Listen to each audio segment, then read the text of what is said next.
Entonces la idea es que hablemos un poco acerca del tema del ultrasonido en hipertensión abdominal. A mí me gustó mucho esta foto que tiene pues Farcas en su blog de Punctuit, donde habla sobre la hipertensión abdominal como un conductor oculto de la falla multiorgánica. Es que se escucha muy bien de fondo, no sé si de pronto está muy cercano al micrófono, pero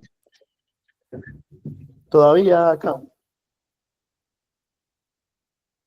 para ver si conecto entonces los micrófonos desde el, desde el celular. Un segundo.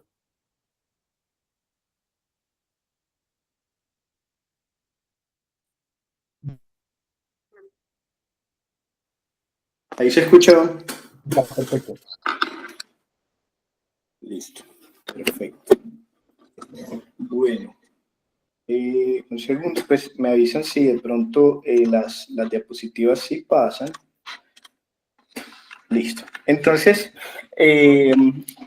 ¿por qué es importante? Pues acá como para mencionar cómo se han ido aumentando como las publicaciones cuando uno hace una búsqueda pues, bien básica pues en PubMed, teniendo en cuenta por título y abstracts, compartimiento abdominal, hipertensión abdominal y seguido de ultrasonido y ecografía, siguiendo pues los términos de forma similar, uno encuentra que hay en total solamente 106 resultados. Sin embargo, curiosamente se mencionan estas dos herramientas incluso desde 1987. Entonces, pero pues siempre ha ido como un boom en los últimos años acerca de la publicación de estas dos asociaciones. ¿Por qué es importancia? Pues la importancia más que todo por un lado porque aumenta la estancia en la UCI de los pacientes, hay riesgo de ventilación prolongada en los pacientes con hipertensión abdominal, mayor incidencia de neumonía asociada al ventilador, y es claro de que pues, no es algo infrecuente, ¿cierto? En un estudio que es clásico, reportado en la literatura, que es el de Blaser, un prospectivo observacional en 15 UCIs con 491 pacientes, se encontraba en 34%. Sin embargo, durante el periodo de observación se llegó a encontrar hasta en la mitad de los pacientes. Es importante que, especialmente si se asocia a síndrome compartimental abdominal, aumenta la mortalidad. Cuando uno mira la guía entonces del 2013 de la Sociedad pues, de Hipertensión Abdominal, ellos nos hablan como de unos factores de riesgo, ¿cierto?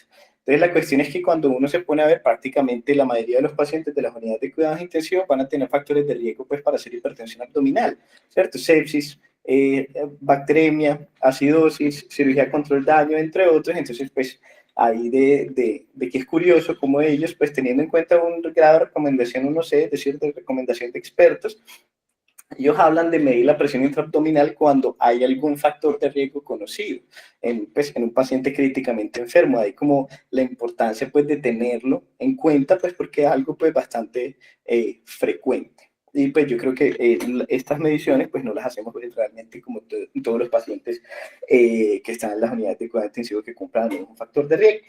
Acá importante es el artículo pues, clásico pues, del 84 de Crohn, pues porque de hecho acá es donde ellos nos hablan sobre cuál era como la estrategia, ¿cierto?, en la que se midió la presión intraabdominal, que es lo que se utiliza hoy para mediando pues, con el catéter vesical. Sin embargo, desde ese entonces ya se hablaba como el aumento de la presión intraabdominal causaba pues compresión de la vena cava que finalmente llegaba en estos pacientes, que fueron 11 pacientes, a presentar oliguria y en algunos incluso anuria. Y varios de estos pacientes iban a cirugía, en 4 no se reexploraron para descomprimir el abdomen y estos pacientes fallecieron. Es claro lo que ya sabemos, en esto no me voy a centrar, pues de que obviamente la hipertensión abdominal nos va a generar compromiso hepático, cardiovascular, sistema nervioso central, pulmonar, renal y gastrointestinal, y todos estos son elementos que nosotros podemos tener en cuenta al momento de la exploración con el ultrasonido y los podemos asociar en un paciente en quien sospechamos que tenga una hipertensión intraabdominal, como lo vamos a ver pues acá en esta conversación. Y las etiologías, pues ya las conocemos, sin embargo, pues la sociedad lo divide en la disminución de la compliance abdominal, aumento del contenido intraluminal, aumento del contenido intraabdominal, y la fuga capilar. Entonces esto va a ser importante porque digamos que varios de los enfoques que se han publicado en cuanto a las guías de tratamiento utilizando ultrasonidos de la hipertensión intraabdominal tienen en cuenta estos elementos. Igual, tener en cuenta que los estudios en donde se ha evaluado el ultrasonido pues tienen como gold standard la medición de la presión intravesical, pues porque funciona como un diafragma, pues cierto, pues para transmitir esa presión intraabdominal, teniendo en cuenta que pues la medición intraperitoneal pues sería pues más dificultosa, y saber pues obviamente que están los grados clásicamente descritos, donde el grado 4 sería por encima de 25 milímetros de mercurio, y que a medida que aumentamos, digamos, la presión intraabdominal, vamos a presentar entonces diferentes complicaciones como es la anuria, aumento de las presiones pico o disminución del gasto cardíaco. Entonces, de ahí como la importancia. Ahora, herramientas como para medición y para, digamos, hacer asociaciones de la presión intraabdominal, pues este artículo es muy bonito, pues del 2007 de las clínicas de rentología, donde hablan como la tomografía también se puede utilizar, y más conocido es el signo del abdomen redondeado, donde hay un aumento de la relación entre el diámetro anteroposterior y el diámetro transverso, y una relación por encima de 0.8, pues de hecho en varios estudios era entre los que se encontraban como con mayor correlación con la hipertensión intraabdominal, al igual que el engrosamiento de la pared intestinal con un grosor por encima de 3 milímetros o más, con realce tras la administración de contraste, como lo podemos ver en esta imagen, que en un paciente con factores de riesgo pues nos ayuda a sospechar de que esté cursando con una hipertensión intraabdominal, ¿cierto? Entonces, de ahí como la importancia, pues estas son como otras de las recomendaciones entonces que nos traen las guías y varios documentos. Muchos también tienen en cuenta, teniendo en cuenta el tema de la presión de perfusión abdominal, siendo la resta entre la presión arterial media y la presión intraabdominal, ¿cierto? Esto teniendo en cuenta que eso es un estudio del 2000 donde se había encontrado que había correlación entre una presión de perfusión abdominal disminuida con el empeoramiento de los desenlaces de los pacientes.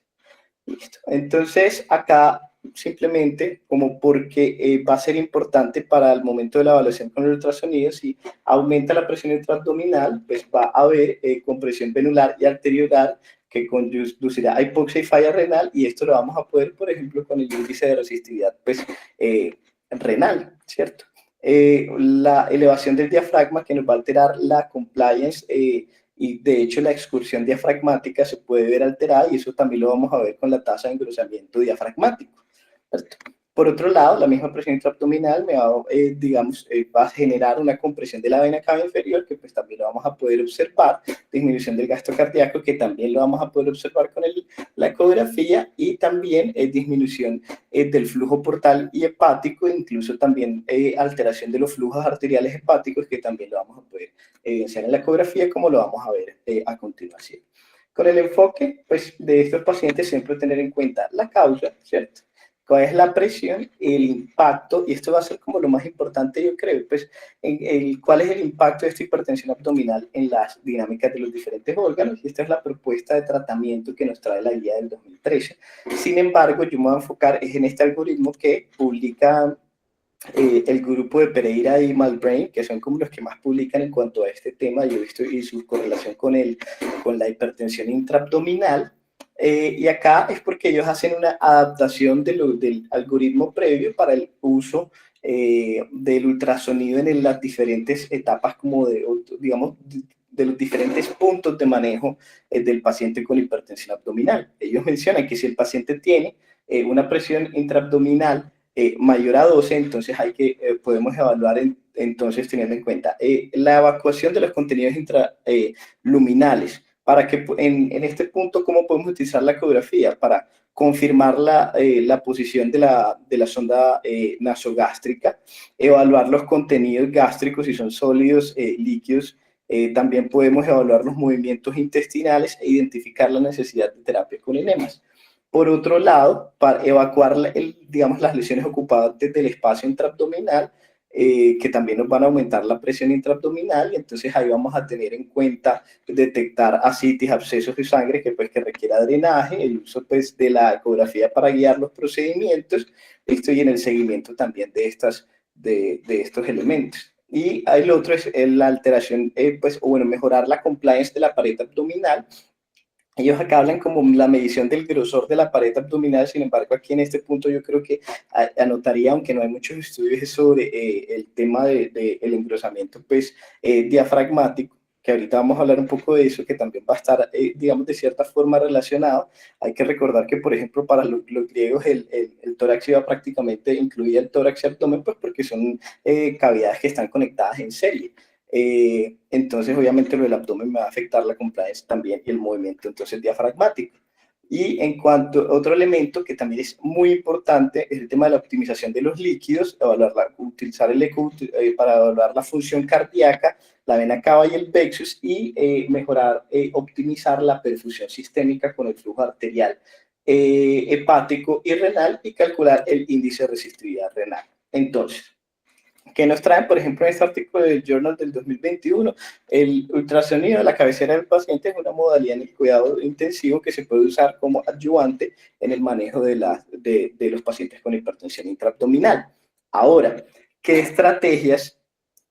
Inicialmente me voy a enfocar en qué estrategias hay para utilizar el ultrasonido en cuanto a la predicción del valor de la presión intraabdominal. No hay muchos estudios y de hecho es algo bastante difícil pues, de realizar esa correlación, y yo creo que hasta ahora no se han detectado como un método óptimo con ecografía para detectar cuál es el valor. Listo. Sin embargo, vamos a hablar un poquito de eso. Uno es que Bainpress, pues, de hecho sacaron digamos que una sonda de ultrasonido montado en este sistema, que con este sistema generando presión se puede analizar la deformidad de un compartimento para calcular la elastancia del compartimento para hacer una predicción también de los valores de la presión intraabdominal. Esto se hizo en los compartimentos de extremidades inferiores. Sin embargo, esto fue un artículo publicado por Bloch, que después en el 2018 quisieron hacer lo mismo, perdón, también en la cavidad abdominal, sin embargo, que en cerdos.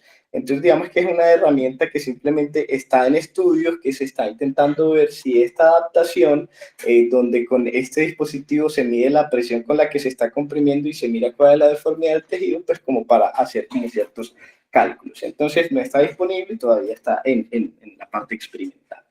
Este es otro estudio pues, de Malbrain, es un estudio de ello bastante interesante. Yo creo que es un estudio como muy recursivo, porque entonces ellos, ¿qué hicieron? Ellos dijeron, bueno, si yo le coloco una botella llena de líquido al abdomen de un paciente, entonces si digamos al ponerlo, yo genero que aplasto, por así decirlo, la pared de la piel abdominal, y también con la presión puedo generar que se aplane el peritoneo. Listo. Entonces, ¿qué sucede? Si de pronto la presión que me genera esta botella es menor a la presión intraabdominal, entonces eso no me va a generar, digamos, o sea, me va a aplanar la pared abdominal, pero no me va a aplanar el peritoneo va a permanecer curvo. Entonces, cuando yo retire la botella, simplemente pues la pared abdominal va a regresar a su curvatura normal y el peritoneo va a permanecer igual. Entonces, ¿por qué? Porque en ese entonces la presión, digamos, que ejerce la botella no es mayor a la presión intraabdominal, ¿cierto?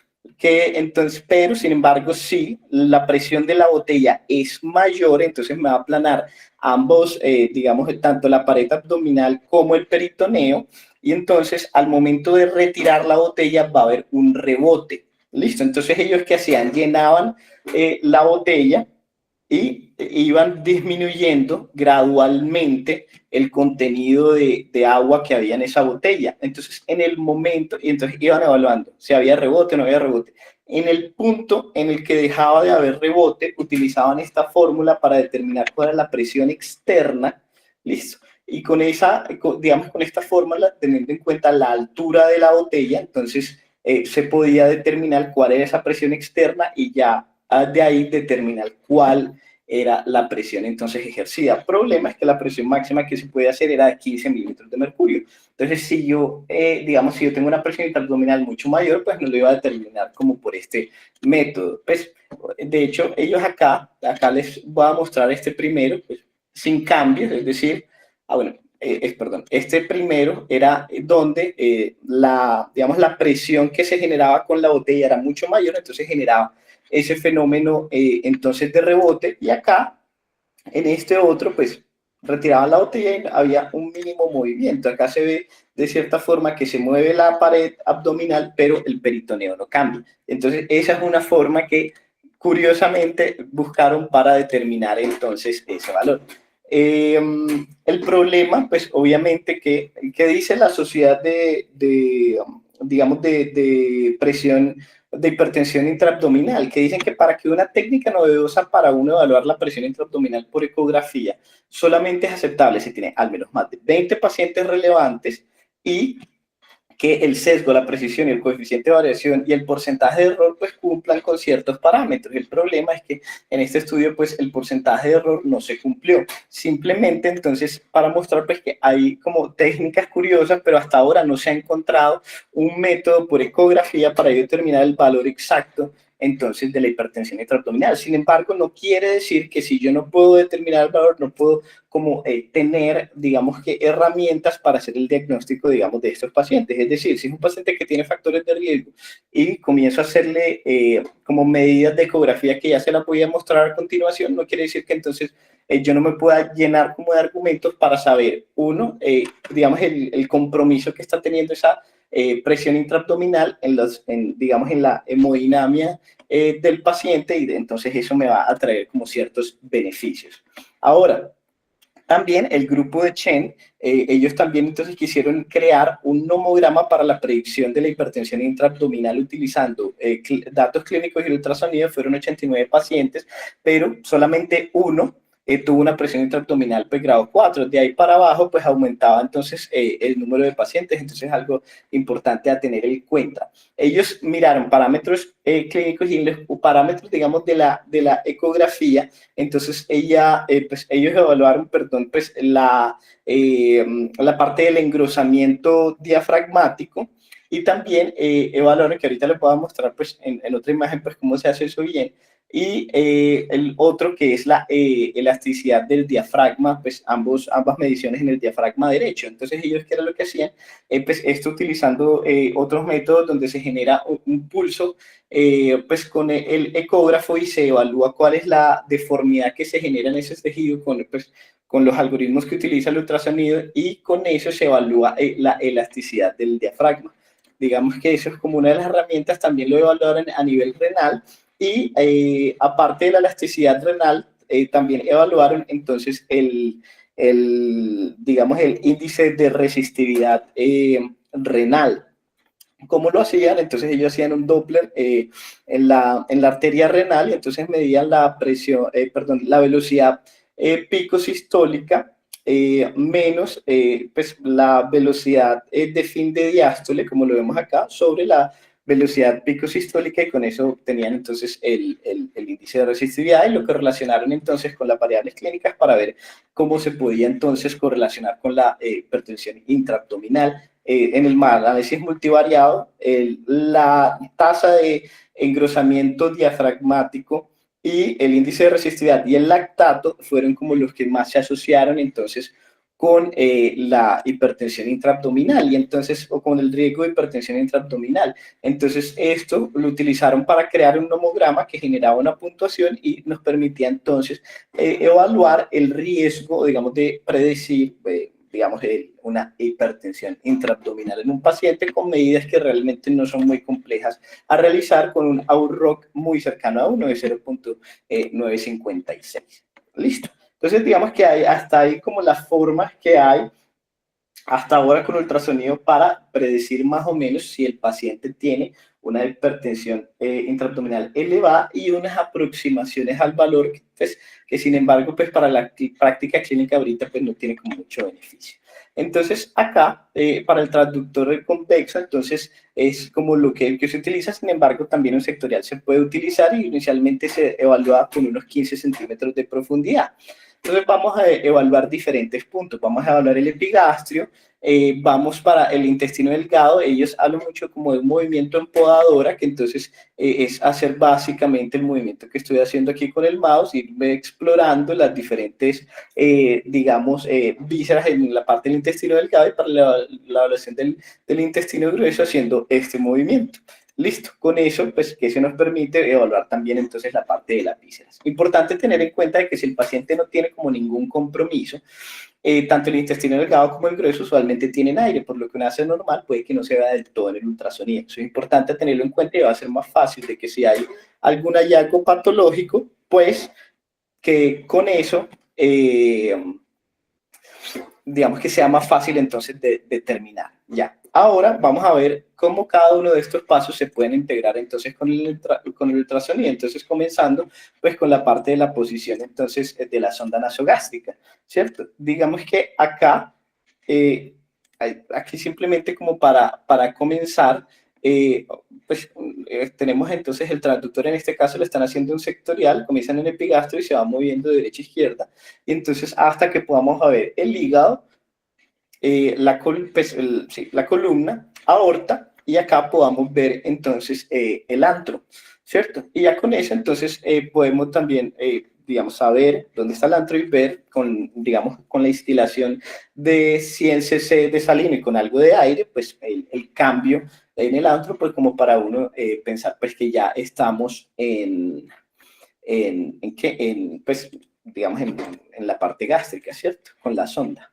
Entonces, esto es lo que se vería. Entonces, si le ponemos pues, salino y le ponemos aire, entonces ya dejamos de ver tan claramente y se genera esa sombra, pues, por el contenido de aire, pues, al momento de pasar la sonda nasogástrica. Se ha encontrado que la tasa de éxito para determinar la posición es del 100% por la ecografía y no se necesita mucho entrenamiento realmente. Múltiples imágenes y, de hecho, hacerlo en la práctica no es complejo realmente. Acá podemos ver la tráquea, podemos ver tiroides, podemos ver el esófago con la sonda nasogástrica, también pues en una ecografía pues a nivel pues para evaluar la parte del esófago en cuello, y también lo podemos hacer desde una vista longitudinal, donde podemos ver también la sonda nasogástrica. Listo. Y acá, a esto simplemente lo que les quería mostrar, entonces acá lo que van a hacer es que van a hacer lo que les mencionaba de ponerle líquidos y ponerle pues, aire también, y entonces como lo vamos a ver a continuación para verificar como la posición también pues en el antro. Entonces, pues es como una de las herramientas que se menciona ya para saber que está ahí, que nos va a servir entonces para la parte de la evacuación del contenido gástrico en el paciente que lo requiera.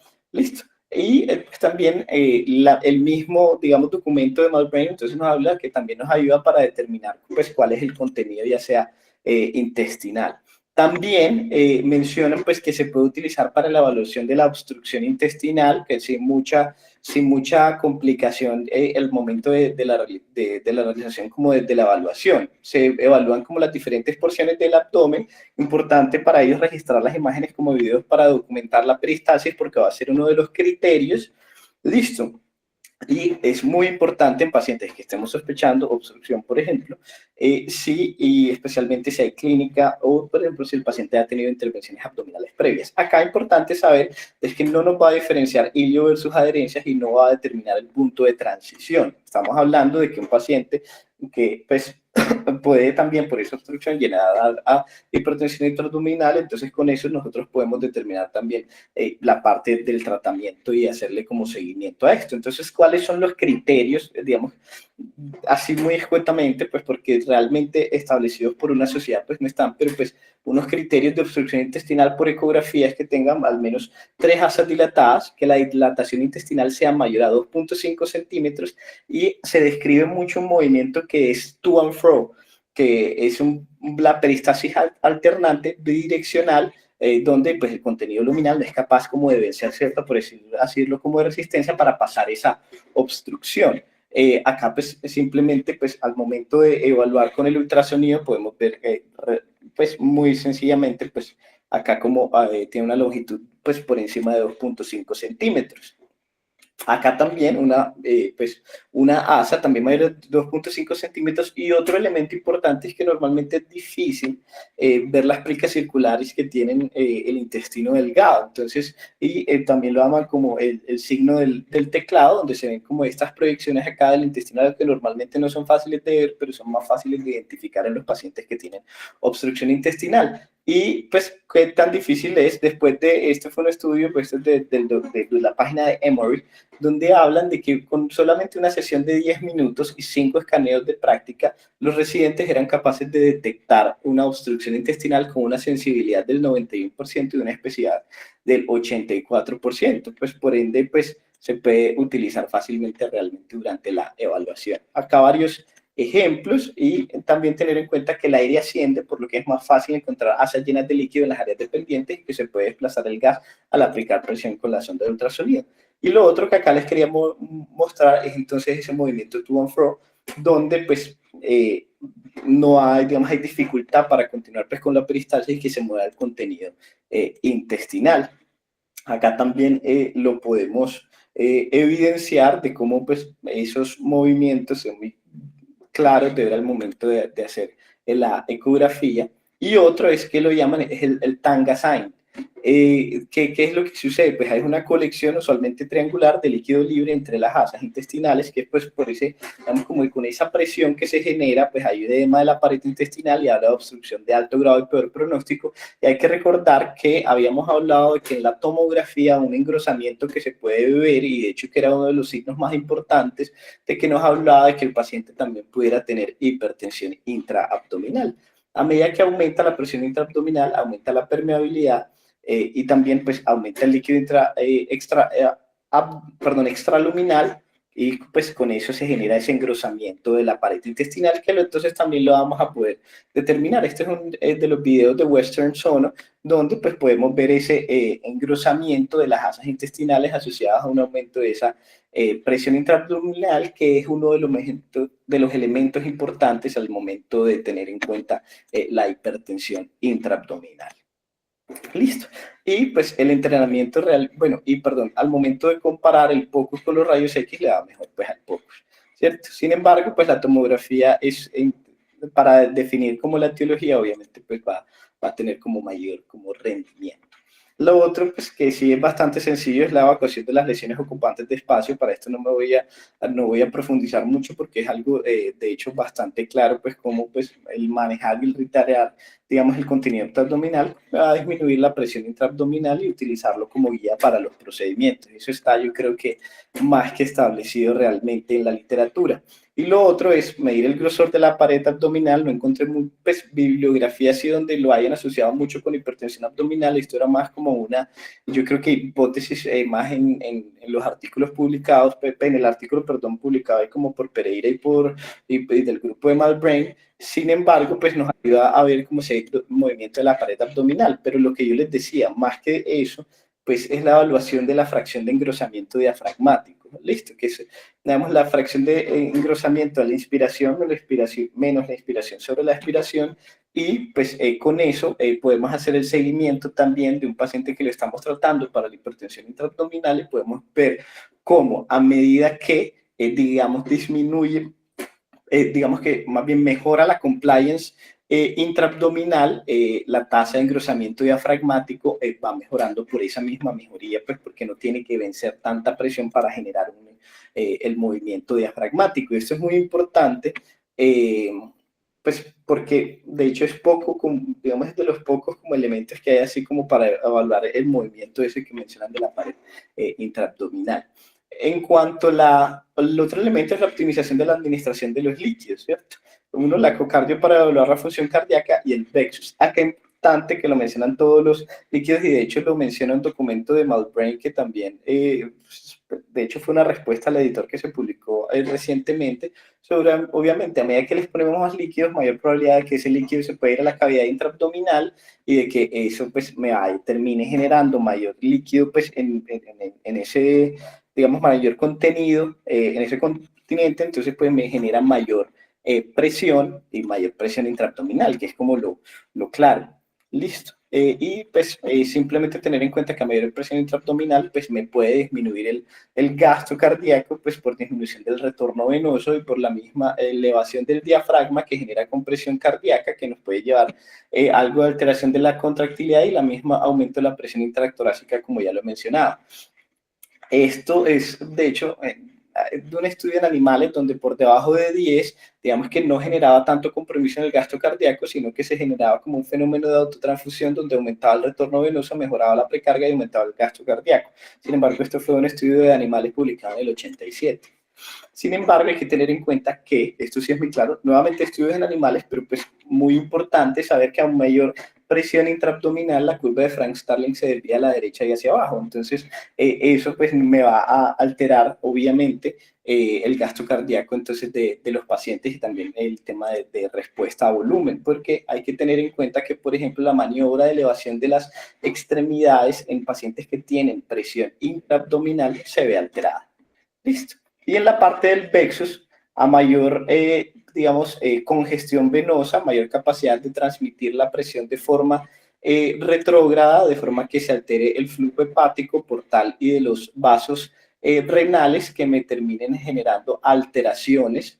Esta pues no sería como una charla de versus, pero que a medida obviamente mayor hipertensión abdominal, mayor congestión hepática y mayores alteraciones entonces en el plexus, que eso ya en mucha literatura pues publicada entonces al respecto. Y en cuanto a la optimización de la perfusión renal y sistémica, a mayor presión intraabdominal, compresión de los vasos renales, vena porta, vena cava y de las arterias, eso me va a aumentar la liberación de renina, me va a disminuir la tasa de filtración glomerular, además me va a generar un daño tubular, donde me va a alterar finalmente pues, mayor riesgo de AQI y alteración entonces en la perfusión. Y podemos calcular el índice de resistividad, como ya se los mencioné entonces previamente. A mayor presión intraabdominal, mayor gasto urinario, sin realmente tanta afectación de la cuña. Pero pues cuando mejoramos la presión intraabdominal, que eso pues aumenta a orinar los pacientes. Entonces, pues lo que les mencionaba, pues hacemos un Doppler de arterias renales y entonces miramos la velocidad de pico sistólico menos la velocidad de fin de diástole sobre la velocidad de pico sistólico y eso nos da, pues teniendo también, por ejemplo, en cuenta el estudio de Song del 2008 en pacientes sépticos, donde un valor por encima de 0.7 me aumenta el riesgo de lesión renal aguda, pero un estudio en hipertensión intraabdominal, realmente que me determine un valor, no, pero se podría extrapolar, digamos, ese escenario. Este es un estudio muy bonito, pues es un reporte de casos que publicaron de un niño de 2 años y 6 meses que pues tenía una enfermedad renal crónica y fue a trasplante renal. Acá, pues 1 hora después de que el paciente fuera a cirugía, el problema de que era ese neonato, el riñón era oversize, y podemos ver entonces acá el flujo en las arterias renales y vemos cómo la onda diastólica, hay una reversibilidad pues de la onda diastólica, que normalmente la veíamos en esta porción, pues esto nos habla también de un aumento, digamos, sí, pues, un aumento de esa presión también que había en el abdomen que generaba entonces esta alteración. Posteriormente, en esta imagen que vemos acá abajo, al paciente durante la cirugía se abre la fascia, se abre la piel y mejora inmediatamente el índice de resistividad de ese paciente. ¿Listo? Entonces, bueno, de pronto no habría sido eso. ¿Qué fue?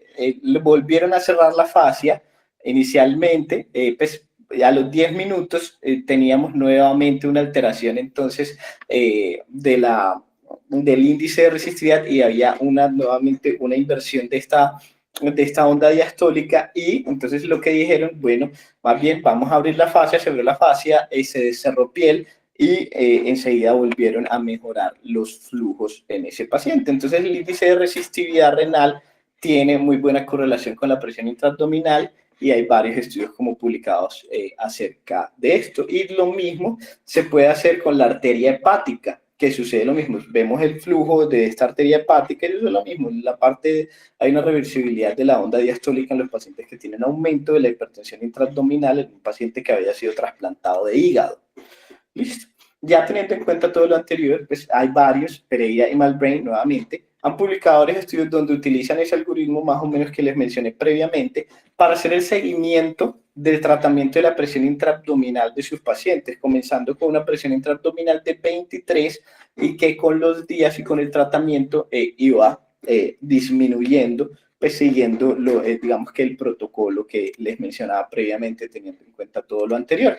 Y fue replicado por Vitar en el 2021 exactamente el mismo tipo de estudio, muy poquitos pacientes, donde lo mismo, comenzaban en 17 en este caso y con el tratamiento iban disminuyendo la presión intraabdominal.